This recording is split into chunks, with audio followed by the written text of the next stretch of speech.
Na sequência do nosso programa, palavra com o João Pedro Pedrassani, que tratará da competência normativa e do o professor já colocou na apresentação.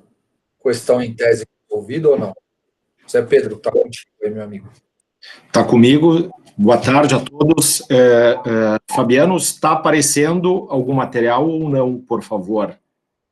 Ainda não. Ainda não? Não. Um minutinho, por favor.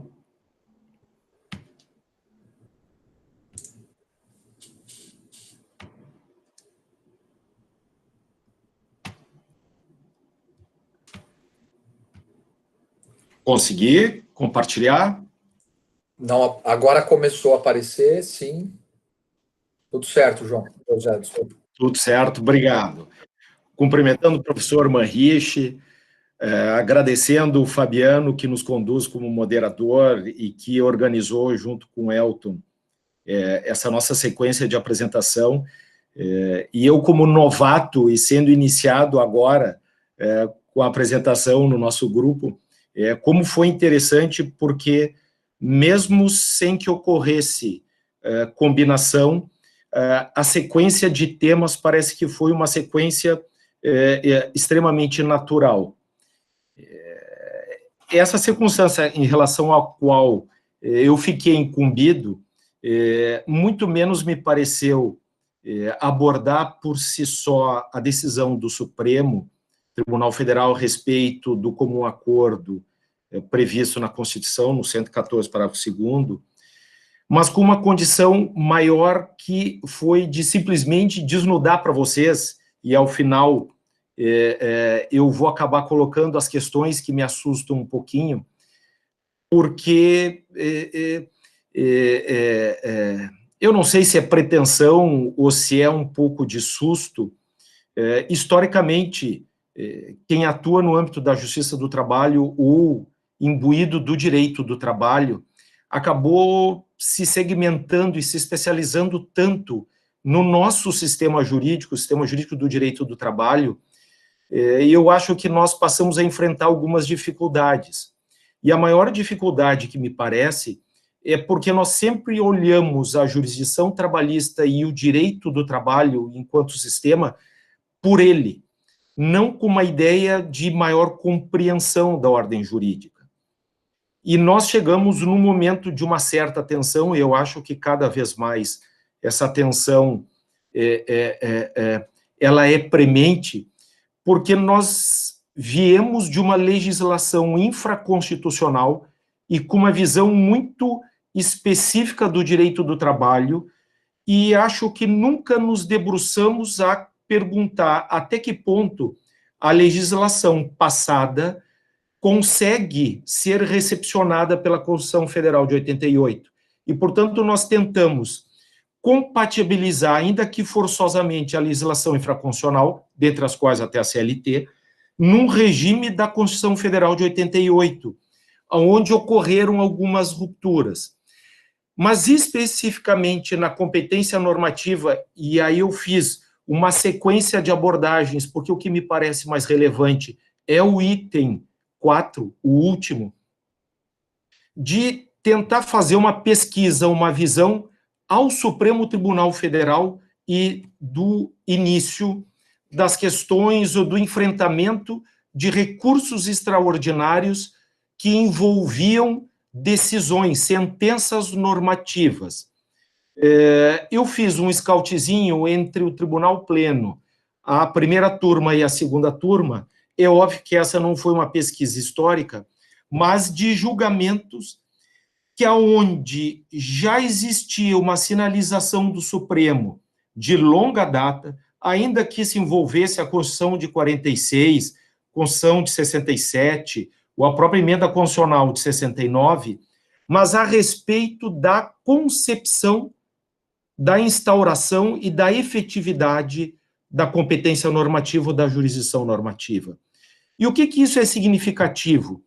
Se nós pegarmos aqueles dois julgamentos do Pleno do Supremo, eram julgamentos em que acena o Supremo, e o que se repete a rigorosamente nas decisões da primeira e da segunda turma, da ideia de que a competência normativa não seria uma competência legislativa plena, que se teria que verificar a lei e, a partir da lei, se compreender até que ponto a Justiça do Trabalho poderia inovar na sua atuação da competência normativa.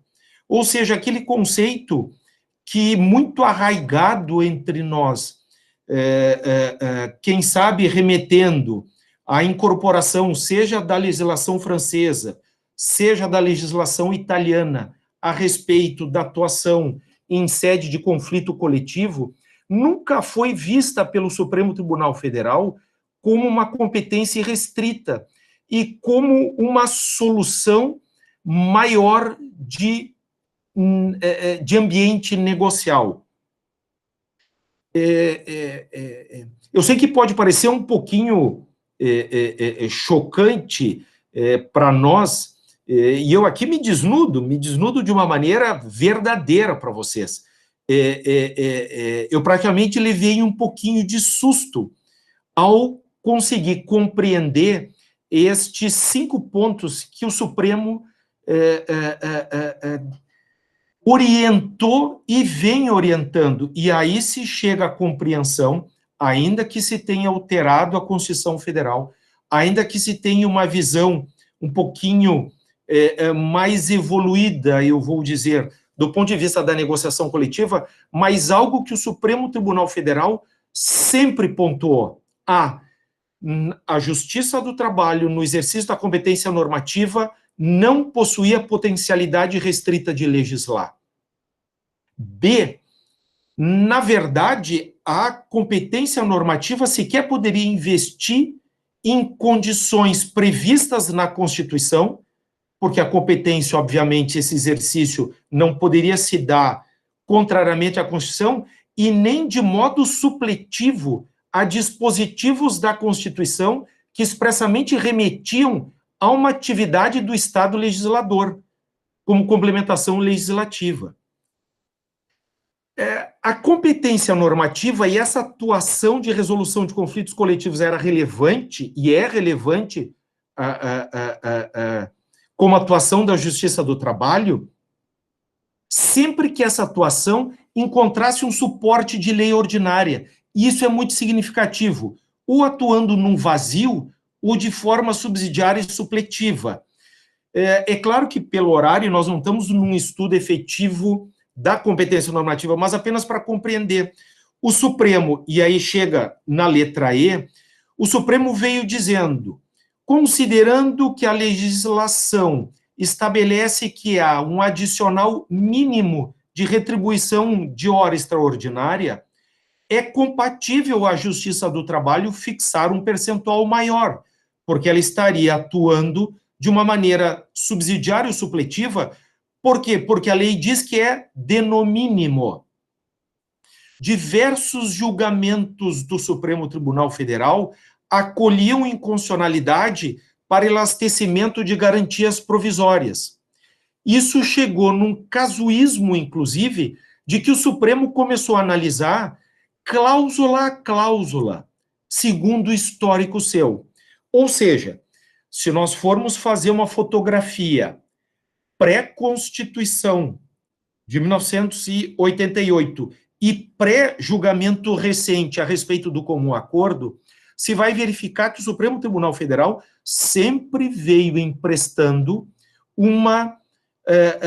um conceito mais restritivo desta atuação, da extensão da competência normativa. Aproveitando, de certa forma, o que a Gabriela e o que o Jurandir falaram. Nós tivemos um momento com 2 teses sem repercussão geral, que é a tese 357 a 762, a primeira envolvendo aquela questão que nós vamos recordar, que era a redução do intervalo intra-jornada e a ampliação da jornada em turno ininterrupto de revezamento. E o 762, que era a questão afeita às horas em itinere. O que disse o Supremo, em julgamentos que eram julgamentos mais antigos, embora recentes. Essa matéria é infraconstitucional. Essa matéria não nos pertence. Portanto, se a violação é reflexa, não há valoração possível para que o Supremo se debruce a respeito dos temas veiculados no recurso extraordinário. Mais recentemente, eu chamei como proposição inovadora aquele recurso extraordinário que a análise que é feita pelo ministro Zavascki e que já é em momento posterior ao tema 152, que é o tema do ministro Barroso a respeito da negociação coletiva e dos efeitos dessa em relação à extinção de contratos de trabalho, e que o Pragmácio, na sequência, vai fazer a abordagem, em que o ministro Theory não só conhece do recurso, eu digo ministro Theory porque foi o relator, mas o Supremo, e que diz que é válida a compreensão da validade e eficácia de uma cláusula de negociação coletiva que limite ou fixe condições de consideração das horas em itinere em ocorrendo uma composição negocial que mantenha, de certa forma, um equilíbrio de condições patrimoniais e que, portanto, isso seria válido. Ou seja, o Supremo Tribunal Federal abriu uma porta para uma dimensão um pouquinho especial em que aponta para um caminho de validação do âmbito da negociação coletiva, o que, de certa forma, lá na sua origem é um grão de trigo que começa a germinar, indicando uma possível diminuição de importância da intervenção do Estado julgador na resolução de conflitos coletivos, até que nós chegamos a uma posição paradigma, que é a posição do Gilmar Mendes, no tema 1046, aonde hoje isso representa um enfrentamento de uma nova dimensão a respeito do negociado. E, estranhamente, ou não, ou de modo quase que sincronizado, se teve o julgamento da ADI 3423, envolvendo a questão do comum acordo e da compreensão do artigo 114, já no exercício da competência normativa, da instauração da competência normativa em sede de Constituição Federal 1988, com a modificação da Emenda Constitucional 45, em que ele aponta, e por se tratar de uma ADI, isso é muito relevante, porque no julgamento de uma ADI eu esgoto todos os fundamentos e abordagens possíveis a respeito daquele tema. Né? O processamento e apreciação de uma ADI, ela traz uma extensão horizontal que amplia, inclusive, os fundamentos iniciais postos na ADI, o que significa uma posição com conteúdo maior e, portanto, erga omnes, do que propriamente o enfoque dado na inicial, em que ele aponta, olha, como um acordo é, na verdade, uma norma de procedimento como condição da ação. Eu vou referir a nós. Se eu estou falando de condição da ação, aqui eu tenho que estar entendendo que este, na verdade, é uma condição da ação que diz respeito ao interesse e à prestação jurisdicional. É o interesse de agir, eu não estaria falando nem de legitimidade, né? O que eu estaria falando é de interesse à prestação jurisdicional, e interesse nos enfoques de necessidade, validade e adequação ou utilidade da competência normativa. E, portanto, a par de todas aquelas discussões que nós enfrentamos num passado, a respeito de se saber se após a emenda constitucional nós estaríamos, a competência normativa estaria atuando num campo de arbitragem judicial, né? Mas me parece claro que o Supremo diz que este é uma condição de ação, o comum acordo, e que eu só posso entender como um interesse de agir.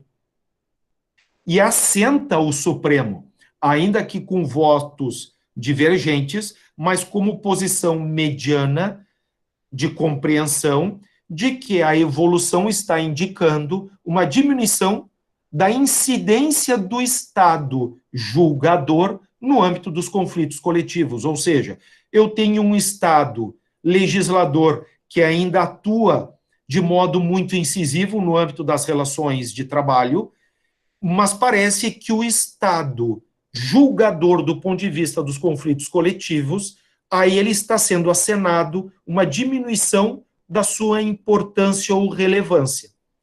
Mas acende a particularidade de demonstrar utilidade, o parágrafo 3º, nas situações de atividades essenciais da presença do Ministério Público, instaurando, e essa para mim é uma das condições, instaurando a competência normativa. E aí é que eu chego, e humildemente para vocês, não fiz referência a artigo, leitura prévia de artigo, e acolhendo a proposição sempre instigadora do professor Nelson e dos mais antigos no nosso grupo, de que, na verdade, nós estamos aqui expondo as nossas dificuldades de compreensão ou os desafios internos que nós temos. E aí eu me deparo com, no mínimo, 5 questões que me parecem essenciais para essa revisitação, e me parece que aqui, sim, é o maior enfrentamento que nós vamos ter. Afinal de contas, estabelecer negociação coletiva ou diálogo negocial é obrigação instrumental? O diálogo negocial é apenas um elemento a mais que se tem no âmbito das relações de trabalho, ou isso é uma obrigação instrumental? Historicamente, no direito alemão, nós temos, no campo do direito contratual ou obrigacional, uma forma de conceito que é a obrigação enquanto, a relação obrigacional, melhor dizendo, enquanto um processo, enquanto uma sequência de atos e compromissos, ou seja, a razão finalística da obrigação, ela é antecipada por um conjunto que é uma relação obrigacional. Eu não vejo só a conclusão, eu vejo todo o iter que se está seguindo. E, portanto, se nós temos uma ideia ou não de ultratividade, se nós temos uma ideia ou não de contribuição, se nós temos uma ideia ou não de autonomia para negociar, negociação é uma obrigação instrumental ou procedimental? B, se nós passamos a ter essa visão, isto acaba alterando o conceito jurídico, a natureza jurídica do Instituto, Convenção Coletiva de Trabalho e Acordo Coletivo de Trabalho. Historicamente, se foi incorporado, e com largas discussões a partir de 1930, se afinal de contas nós estaríamos falando de contrato coletivo ou de convênio coletivo, diante das particularidades. Porque eu submeto a uma assembleia, eu vinculo trabalhadores e empregadores que não integravam as respectivas categorias ao momento da deliberação. Ela produz efeitos de uma maneira quase legal, no sentido de lei. Isto será contrato ou essa nova visão que o Supremo está apontando vai promover ou tem que promover, ou promoverá, ou essa apenas uma ilação, a modificação do conceito do instituto jurídico? Se for isso, e nós estivermos começando a avançar para uma leitura de contrato coletivo, como é que nós faremos uma leitura de obrigação de negociar frente à Constituição? Se nós pensarmos no direito civil, a obrigação de negociar? Se houver ou não, nós teremos um problema, um enfrentamento de perda de chance de tratativas pré-contratuais?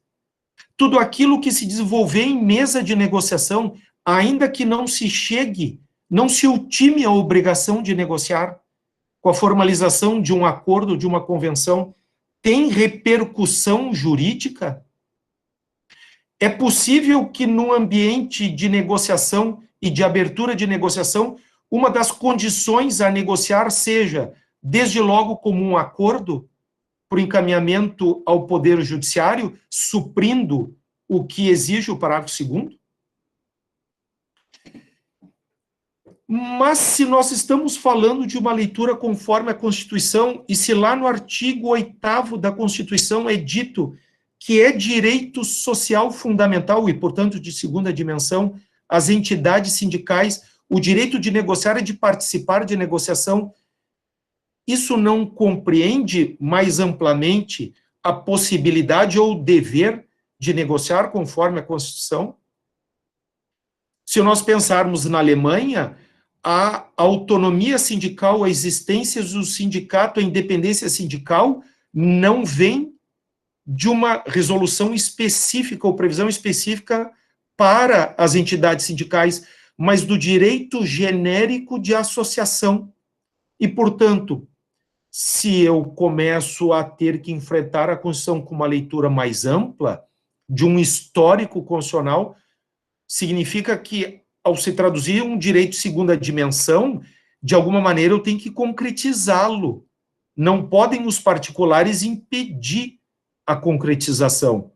Não sei como resolver isso. Se nós estamos dizendo que o Supremo aponta que é necessário como um acordo, como requisito, mas ele, ao mesmo tempo, sinaliza que para as atividades essenciais não é necessário comum acordo, porque o Ministério Público, por um interesse maior e social, ele pode instaurar. Essa instauração é de que natureza? É para resolução da legalidade ou abusividade do movimento grevista? Ou impositivamente o Ministério Público pode suplantar o comum acordo e ele estabelecer não só o julgamento de legalidade ou abusividade da greve, mas já e contra a vontade dos sujeitos coletivos. Exigir que o Judiciário Trabalhista resolva o conflito coletivo. Mas se assim é, significa que é uma mitigação ao comum acordo? De que forma enfrentar isso? Como é que o Judiciário Trabalhista vai verificar isso? Agora, eu não posso afastar de um conceito. Se essas indicações ou essas dúvidas que me assaltam a respeito do aceno do Supremo Tribunal Federal quanto ao comum acordo e paralelo a uma maioridade negocial dos atores sociais para que no âmbito da negociação resolvam os seus conflitos de interesses, aprimorem as suas posições, eu tenho que reconhecer, inegavelmente, que a greve é um instrumento é um meio procedimental dentro dessa relação obrigacional de se estabelecer uma maior harmonia, um maior equilíbrio. E, portanto, isso exige uma revisitação a respeito dos critérios e dos requisitos de instauração da greve. Eu teria que remodelar a lei de greve, eu teria que buscar, e eu me recordo das aulas do professor Levi na USP, tecendo considerações a respeito de um projeto de lei que não foi adiante na Itália, chamada greve virtual, com contornos diferentes de greve, em que existia um fundo para que houvesse uma publicidade e, portanto, se explicasse à sociedade os motivos e as razões daquele movimento paredista. Pode parecer muita pretensão minha, mas eu acho que esse aceno do Supremo em relação ao comum acordo, de modo correlato a outros movimentos que parecem sugerir uma tentativa de que o judiciário trabalhista, no exercício da competência normativa, ou para a instauração da competência normativa, isso seria quase que uma ideia de futura exceção. Essas dúvidas são dúvidas que, nesse momento de mudança, me parecem significativas. Agradeço a paciência de me ouvirem e agradeço, Fabiano, a oportunidade que me deste. O Pragmácio agora me parece que continua de maneira brilhante daqui para frente.